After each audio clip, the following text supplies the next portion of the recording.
Just as all this was jostling in his mind, the cross-bearer halted, out of breath. "I'm tired, tired," he murmured. He looked around him to find a stone or a man he could lean against, but saw nothing except lifted fists and thousands of eyes staring at him with hatred. Then he heard what seemed to him wings in the sky, and his heart leaped up. Perhaps God had taken pity on him at the very last moment, and dispatched his angels. He raised his eyes. Yes, there were wings above him. Crows. He grew angry.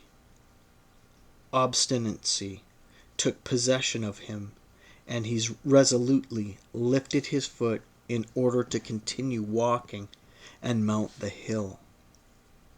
But the stone sank away from under his sole. He tripped, began to fall forward.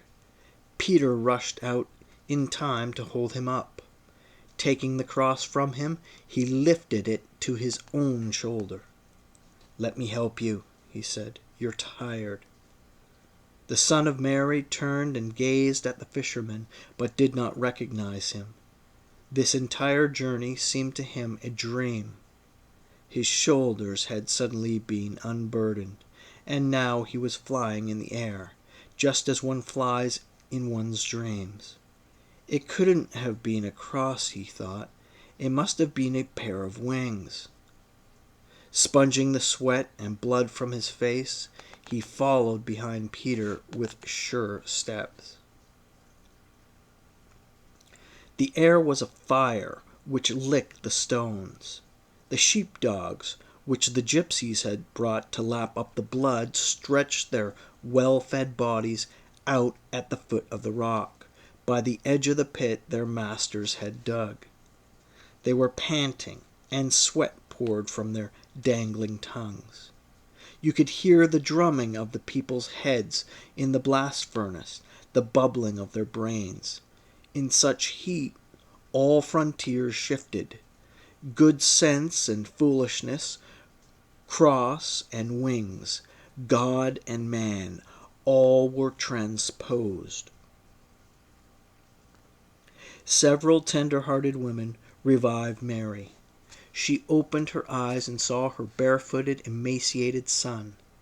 He was at last about to reach the summit, and in front of him was another man carrying the cross. Sighing, she turned around as though seeking help. When she saw her fellow villagers and the fishermen, she started to go near in order to lean against them, but too late. The trumpet blared at the barracks. More cavalrymen emerged. Clouds of dust flew up.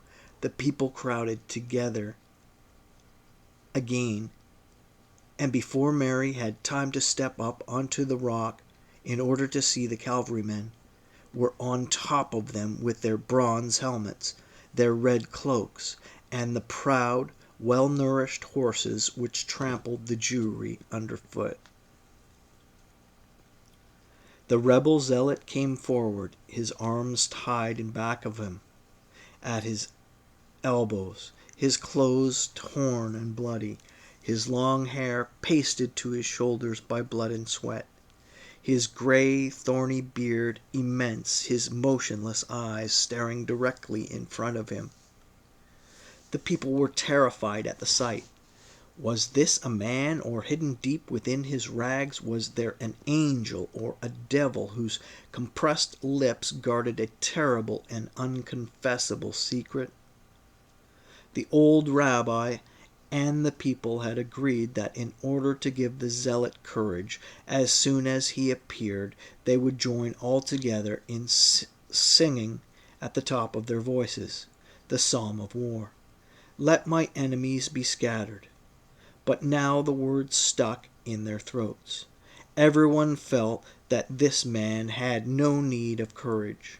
He was above courage, unconquerable, insuppressible, and freedom was enclosed in those hands fettered behind his back. They all looked at him in terror and remained silent.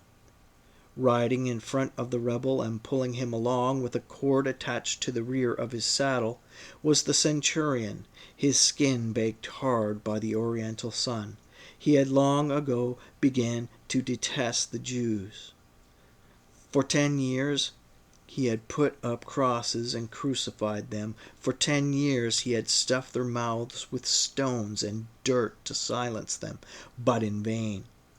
As soon as one was crucified, 1,000 more lined up and anxiously awaited their turn, chanting the brazen psalms of one of their ancient kings. They had no fear of death. They had their own bloodthirsty God, who lapped up the blood of the firstborn male children. They had their own law, a man-eating beast with 10 horns. Where could he catch hold of them? How could he subjugate them? They had no fear of death. And whoever has no fear of death, the centurion had often meditated on this here in the East. Whoever who has no fear of death is immortal. He drew back on the reins, stopped the horse, and swept his eyes over the Jewry. Eroded faces, inflamed eyes, soiled beards, greasy mops of hair. He spat with disgust. If he could only leave. If he could only return once more to Rome with its many baths, its theaters, amphitheaters, and well-washed women. He detested the East. Its smells, its filth, its Jews.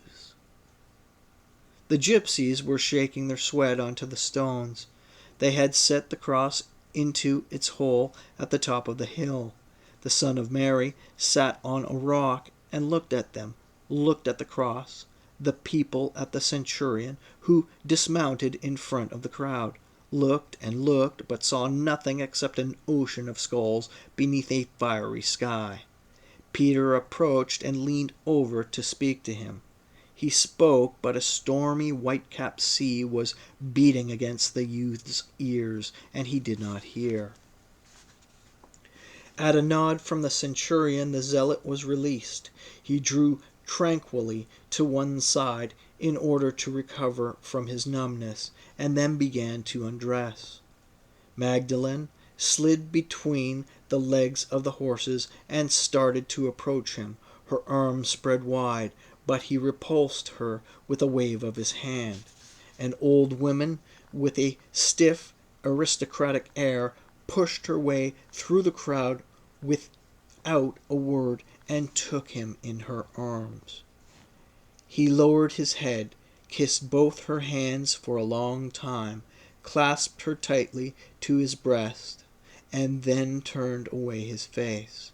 Mute and dry-eyed, the old woman remained where she was a few moments longer and looked at him. "You have my blessing," she murmured finally, and she went and leaned against the rock opposite, together with the gypsy sheepdogs that were stretched out in the scanty shade, panting. Stamping his foot on the ground, the centurion leaped back into the saddle so that everyone could see and hear him. Brandishing his whip over the multitude to command silence, he spoke. "Listen to my words, Hebrews. Rome speaks. Quiet!" He pointed with his thumb to the zealot, who had already removed his rags and was standing under the sun, waiting. "This man, who now stands naked before the Roman Empire, lifted his hand against Rome. While still a youth, he pulled down the imperial eagles. Then he took to the mountains and besought all of you to join him there and to raise the banner, telling you that the day had come when the Messiah would issue from your bowels and destroy Rome. Quiet out there! Stop your shouting! Rebellion, murder, betrayal, those are his crimes. And now listen, Hebrews, listen to what I ask. I want you to be the ones to pass sentence. What punishment does he deserve?" He swept his eyes over the crowd below him and waited. The people were in an uproar.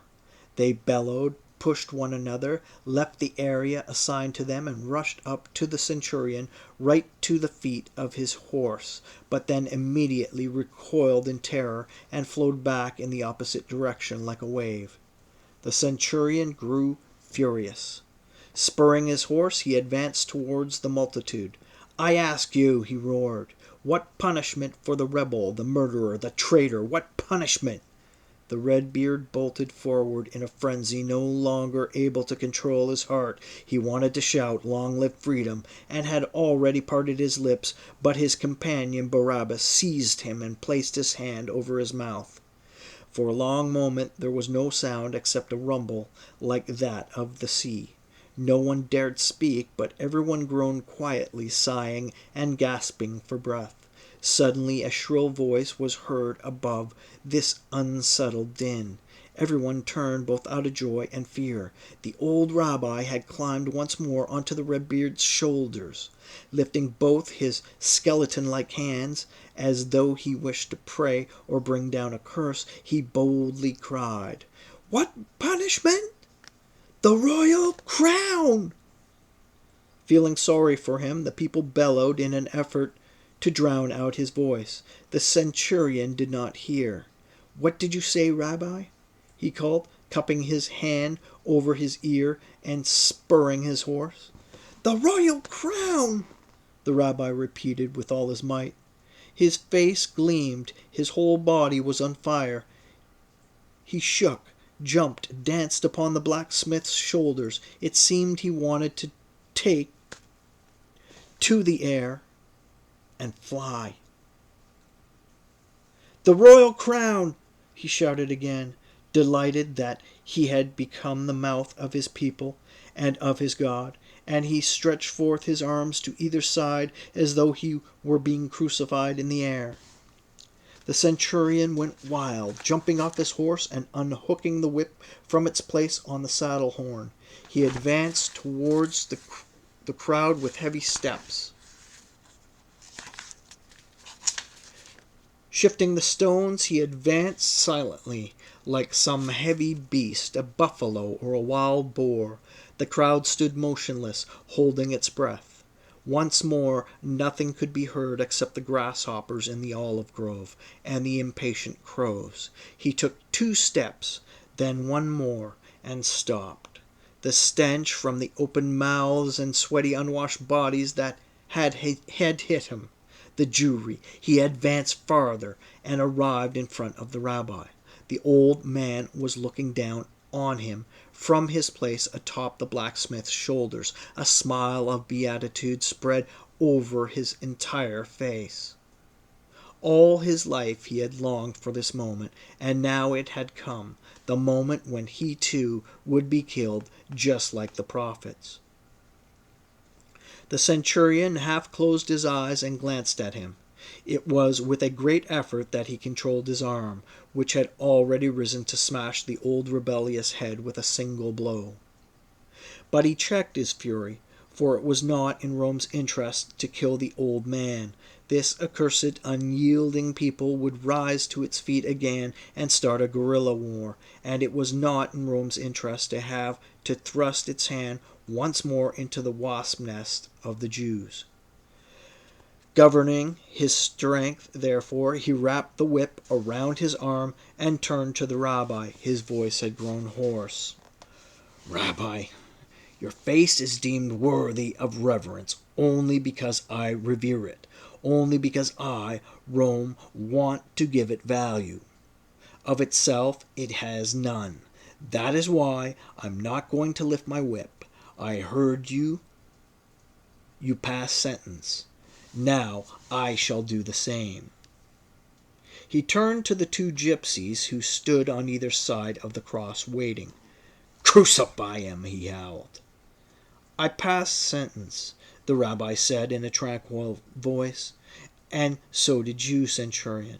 But there remains one, the most important of all, who must also pass sentence." "The emperor?" "No, God." The centurion laughed. I am the mouth of the emperor in Nazareth. The emperor is the mouth of God in the world. God, emperor, and Rufus have passed sentence." This said, he unwound the whip from around his arm and started towards the top of the hill, maniacally lashing the stones and thorns below him. An old man lifted his arms to heaven. "May God heap the sin upon your head, Satan, and upon the heads of your children and your children's children." The bronze cavalrymen, meanwhile, had formed a circle around the cross. Below, snorting with wrath, the people stretched on tiptoe in order to see. They were trembling with anguish. Would the miracle happen or not? Many searched the sky to see when the heavens would open. The women had already discerned multicolored wings in the air. The rabbi, kneeling on the blacksmith's broad shoulders, struggled to see between the horses' hoofs and the cavalrymen's red cloaks. He wanted to discover what was happening above, around the cross. He looked at the summit of hope, at the summit of despair, looked and did not speak. He was waiting. The old rabbi knew him well, this God of Israel. He was merciless and had his own laws, his own decalogue. Yes, he gave his word and kept it.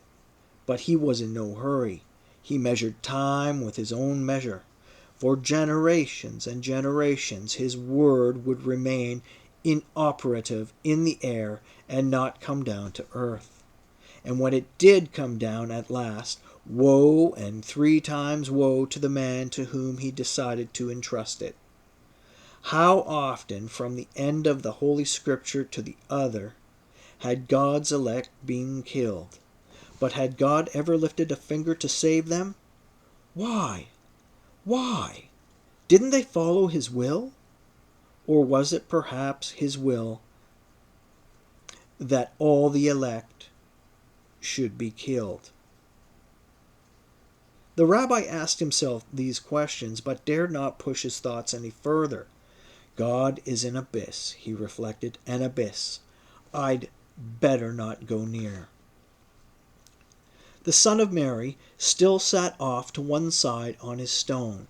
He held his trembling knees tightly with both hands and watched. The 2 gypsies had seized the zealot. Roman guards came forward, and they all pushed and pulled amidst cursing and laughter, struggling to raise the rebel up onto the cross. When the sheepdogs saw the struggle, they understood and jumped to their feet. The noble old mother drew away from the rock she had been leaning against, and advanced. "Courage, my son," she cried. "Do not groan. Do not make us ashamed of you." "It's the zealot's mother," murmured the old rabbi. "His noble mother, descended from the Maccabees." 2 thick ropes had now been passed under the rebels' armpits. The gypsies hooked ladders over the arms of the cross and began to lift him up slowly. He had a huge, heavy body, and suddenly the cross tilted and was about to topple over. The centurion kicked the son of Mary, who rose on unsure feet, took the pickaxe, and went to steady the cross with stones and wedges so that it would not fall. This was too much for Mary, his mother. Ashamed to see her beloved son one with the crucifiers, she fortified her heart and elbowed her way through the crowd. The fishermen of Gennesaret felt sorry for her and pretended they did not see her. She started to rush in among the horses in order to grasp her son and take him away, but an elderly neighbor took pity on her and seized her by the arm. "Mary," she said, "don't do that. Where are you going? They'll kill you." "I want to bring my son out of there," Mary replied, and she burst into tears. "Don't cry, Mary," said the old woman. "Look at the other mother. She stands without moving and watches them crucify her son. Look at her and take heart. I don't weep for my son alone, neighbor. I weep also for that mother." The old woman, who had doubtless suffered much in her life, shook her balding head. "It's better to be the mother of the crucifier," she murmured, "than of the crucified." But Mary was in a hurry, and did not hear. She started up the hill, her tear-filled eyes searching everywhere for her son. The whole world began to weep. It grew dim, and within the deep mists the mother discerned horses and bronze armor, and an immense newly hewn cross which stretched from the earth to sky. A cavalryman turned and saw her, lifted his lance. He nodded for her to go back. The mother stopped. Stooping down, she looked under the horses' bellies and saw her son. He was on his knees, wielding the pickaxe and making the cross fast in the stones. "My child!" she cried. "Jesus!" So heartrending was the mother's cry, it rose above the entire tumult of men, horses, and famished, barking dogs. The son turned and saw his mother. His face darkened, and he resumed his strokes more furiously than before. The gypsies mounted on the rope ladders, and stretched the zealot on the cross, keeping him tied with ropes so that he would not slip down. Now they took up their nails and began to nail his hands. Heavy drops of hot blood splashed Jesus' face. Abandoning his pickaxe, he stepped back in terror, retreated behind the horses, and found himself next to the mother of the man who was to soon die. Trembling, he waited to hear the sound of ripping flesh. All his blood massed in the very center of each of his hands. The veins swelled and throbbed violently. They seemed about to burst. In his palms he held a painful spot, round like the head of a nail. His mother's voice rang out again. "Jesus, my child." A deep bellow rumbled down from the cross, a wild cry from the bowels, not of the man, but from the very bowels of the earth. "Adonai!" The people heard it. It tore into their entrails. Was it themselves, the people, who had shouted, or the earth? Or the man on the cross as the first nail was driven in? All were one. All were being crucified. People, earth, and zealot. All were bellowing. The blood spurted out and splashed the horses. A large drop fell on Jesus' lips. It was hot, salty. The cross-maker staggered, but his mother rushed forward in time to catch him in her arms, and he did not fall. "My boy!" she murmured again. "Jesus!" But his eyes were closed. He felt unbearable pain in his hands, feet, and heart. The aristocratic old lady stood motionless and watched her son's spasms on the two crossed boards. She bit her lips and was silent. But then behind her he heard the son of the carpenter and his mother. The anger rose up in her, and she turned. This was the opposite Jew who constructed her son's cross. This the mother who bore him. Why should a son like this, a traitor, why should he live while her son writhed and bellowed upon the cross? Driven on by her grievance, she stretched forth both her hands towards the son of the carpenter. She drew near and stood directly before him. He lifted his eyes and saw her. She was pale, wild, merciless. He saw her and lowered his head. Her lips moved. "My curse upon you," she said wildly, hoarsely, "my curse upon you, son of the carpenter! As you crucified another, may you be crucified yourself." She turned to the mother. "And you, Mary, may you feel the pain that I have felt." As soon as she had spoken, she turned her head and riveted her eyes once more upon her son.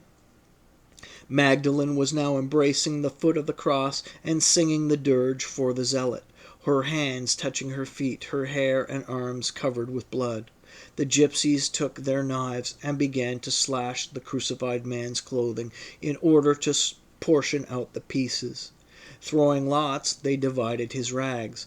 Nothing remained but his white headcloth splotched with large drops of blood. "Let's give it to the son of the carpenter," they said. "Poor fellow, he did a good job, too." They found him sitting in the sun, curled up and shivering. "That's your share, carpenter," one of them called, tossing him the bloody kerchief. "Best wishes for many more crucifixions to come." "And here's to your own, carpenter," said the other gypsy, laughing, and he patted him lovingly on the back.